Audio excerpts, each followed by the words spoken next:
ഇതെനിക്കൊരു special video ആണ്. ഞാൻ ഇന്ന് ഒരു സ്ട്രോങ് ഡിസിഷൻ എടുത്തു. എൻ്റെ യാമിക്കുട്ടീനെ അച്ഛൻ്റെ അടുത്താക്കി ഞാൻ ഒരു ഫിലിം കാണാൻ പോയി. എൻ്റെ ലൈഫിൽ ഫസ്റ്റ് ടൈമാണ് കേട്ടോ ഞാൻ ഒറ്റയ്ക്കൊരു ഫിലിമിന് പോകുന്നത്.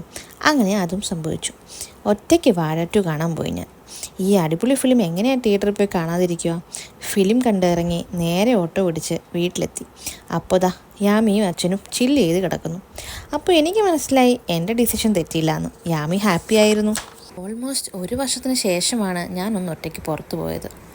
ഞാൻ ഈ ഡിസിഷനെക്കാളും മെയിൻ കാരണം ഇവനാണ്. യാമീനെ ഞാൻ കംപ്ലീറ്റ്ലി നോക്കാമെന്ന് പറഞ്ഞ എൻ്റെ കൺവിൻസിങ് സ്റ്റാർ. താങ്ക്സ് ഉണ്ട് കേട്ടോ. ഞാനും ഇങ്ങനെ കുറേ റീൽസൊക്കെ കാണുന്നുണ്ടായിരുന്നു, ഒരു ന്യൂ മം ആയതുകൊണ്ട് ഫിലിം കാണാൻ തിയേറ്ററിൽ പോകാൻ പറ്റുന്നില്ല എന്നുള്ളത്. ഞാനും അങ്ങനെ ആയിരുന്നു. പക്ഷേ പോയി വന്നതിൻ്റെ ഒരു അനുഭവത്തിൽ പറയുക, കുഞ്ഞുണ്ടായതുകൊണ്ട് ആഗ്രഹമൊന്നും മാറ്റിവെക്കാതിരിക്കുക.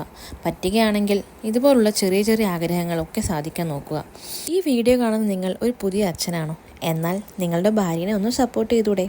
അപ്പോൾ അവരും ഹാപ്പി ആയിരിക്കും.